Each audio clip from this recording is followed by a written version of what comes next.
Item 10B, receive and report and provide direction regarding revision of fats, oils, and grease, FOG, ordinance of the San Bruno Municipal Code, Chapter 10.12, and FOG program relating to water quality control.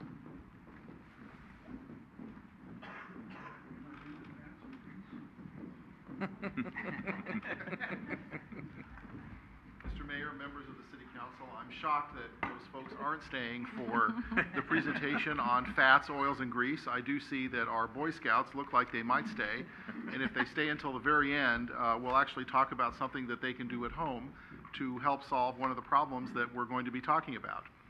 So the item on the agenda is to recommend that our wastewater ordinances and policies, especially those regulating fats, oils, and grease, FOG for short, not to be confused with the weather conditions, reflect our current implementation practices for those wastewater treatment ordinances. So tonight I'm going to briefly cover 4 topics. The first one is why we should regulate FOG.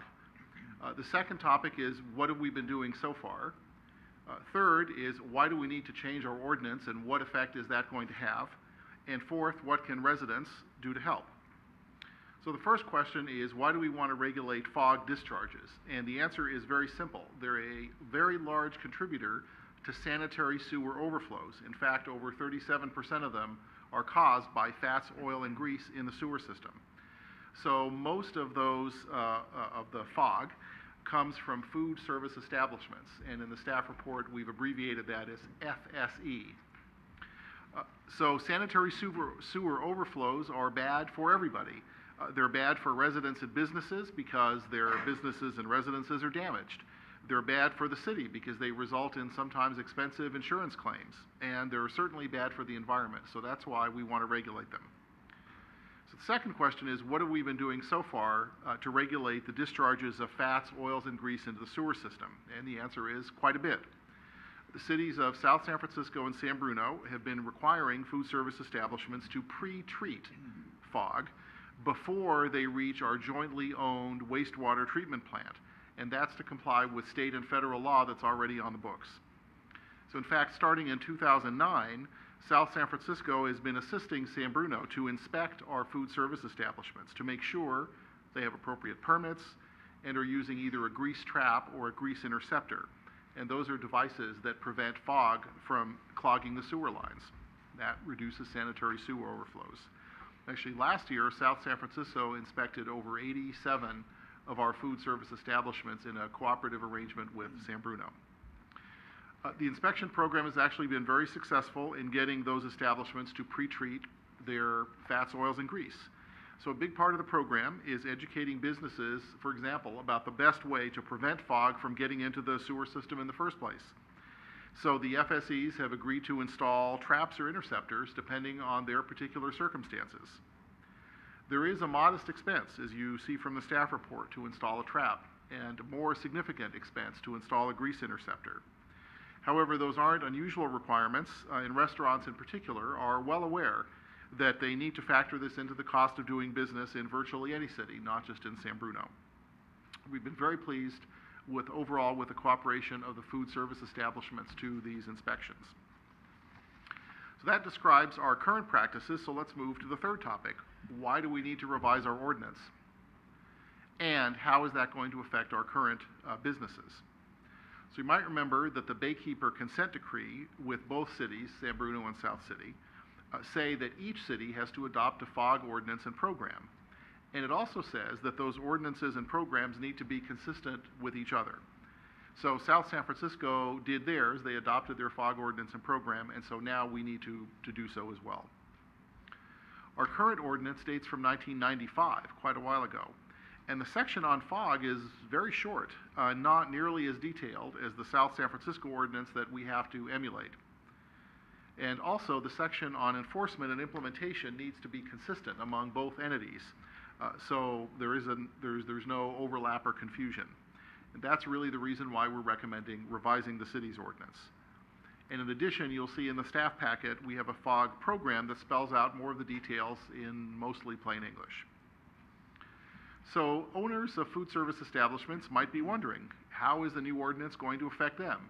And the answer is, Not very much, because San Bruno has already been requiring fog pretreatment for over 3 years, using either interceptors or grease traps, the same things that are going to be required now, depending on the particular kind of business. The new ordinance doesn't require any more than has already been required, either for new or existing businesses. The one change that business owners might notice is that they're going to be inspected once a year. So their fog practices will be evaluated a little bit more frequently than perhaps they have been in the past. So some of those businesses might ultimately be required to take additional measures if they're out of compliance. So finally, I want to just take a minute to talk about what residents, like everybody in this audience, can do to help prevent sanitary sewer overflows.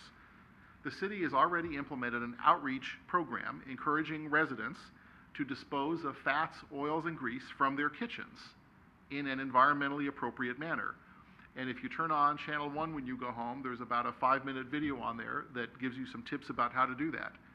But basically, the goal is to treat fats, oils, and grease as solid waste. In other words, put it in a container, dispose of it in the garbage, not down the drain, and definitely not down the garbage disposal. So everyone can remember to do this when they're frying up bacon on a weekend morning. And if everybody does their small part, it will help to reduce SSOs all over the city. So tonight we recommend that you continue the current inspection program and enforcement program that we have with South San Francisco. We've drafted the attached ordinance and program to be consistent with that recommendation. We'll plan to return at the next 2 meetings for introduction and adoption of the ordinance and plan if you approve. So that concludes my report. If you have any questions, I'd be happy to answer them. And we have Clara Fabry and Robert Howard also available to respond. Thank you very much. Good. Any questions of staff? Through the chair. Michael? Clara, I'm wondering, a while back when we were talking about the renovations to the water treatment plant, fog was one of the things that came up as a potential fuel source. And I think at the time we decided that we didn't have enough of a program in place to generate the fog that would be necessary to implement that fog fuel type at the plant, and so we kind of let it go. Is there an opportunity there? I mean, if as part of this action to implement a program where we are actually collecting that and maybe getting the benefit of using the fuel source that was presented at that time? Based of the available information right now, the goal would be to reduce this fuel available to us as a result of this program.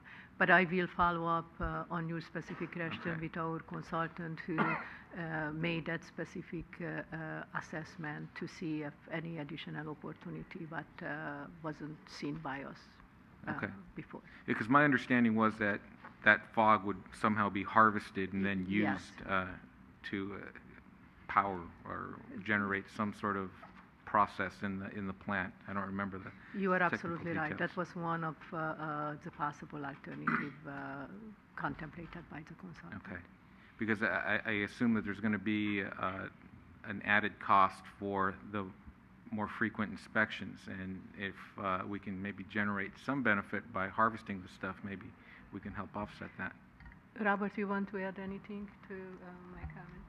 Yeah, just a little bit. The part of the design of the upgrade, actually restructuring of the water quality control plant, has improvements to the digester, not so much because they are structurally old, 1950s, but they didn't have enough strength to take the velocity that the pumps need in order to mix in the grease completely into those digesters. So it's definitely part of South San Francisco and therefore San Bruno's plan, and I've been on the committees with decision making on those areas. So it's not just a pie in the sky idea, but it's actually something that they're designing the end equipment for the grease to generate more gas that would generate more energy for generators, and therefore there may be a reduction in cost, indirectly.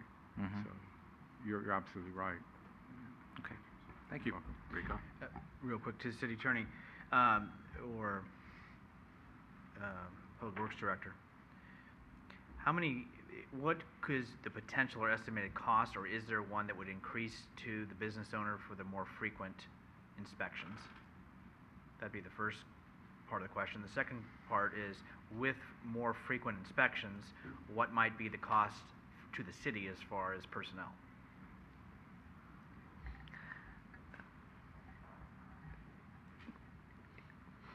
The first question, if the businesses will comply with the requirement and they will follow the expectation, the agreed on maintenance for those devices installed at their facility, the more frequent inspection would not result in additional cost for the businesses.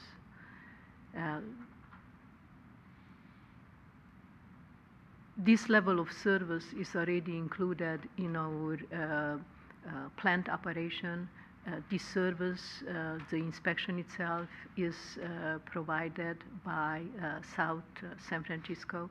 They have the needed expertise, resources, and experience to do a high-quality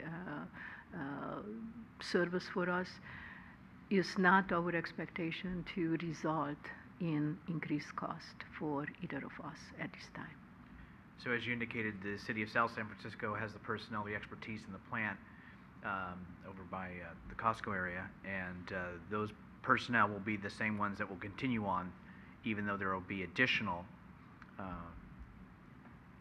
opportunities that are going to go out there and do the inspection. Those folks will be the ones that will be doing the additional inspections. You are absolutely right, and it's based on our assumption today that will not result in additional cost to us. Thank you. Anyone else? Mr. Lubke. Honorable Mayor, members of the City Council, my name is Alan Lubke. I live on Fleetwood Drive. My congratulations to the city attorney for explaining the combination of letters which will be used in the minutes, and hopefully the city clerk will follow those letters with an explanation of what they are and not just use the three letters. On the other hand, it is my undying, unrelenting goal to have the terms, the explanation of the letters SSO spelled out and explained, not only at this meeting but hereafter, and I would like to have that done at this time. Thank you. All right, thank you.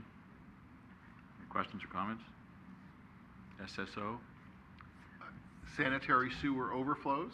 I Thank think I said that in the staff report, but I I may believe have you missed did. that. But it doesn't Well, in hurt any to event, mention it, if so. there are no other comments, then we'll plan to bring back, I'm sorry, I didn't mean to No. suggest that there aren't. If there aren't any, then we'll plan to bring back the ordinance for introduction at the next meeting and adoption at the following meeting. Great. Thank you very much. Thank you very much. Okay.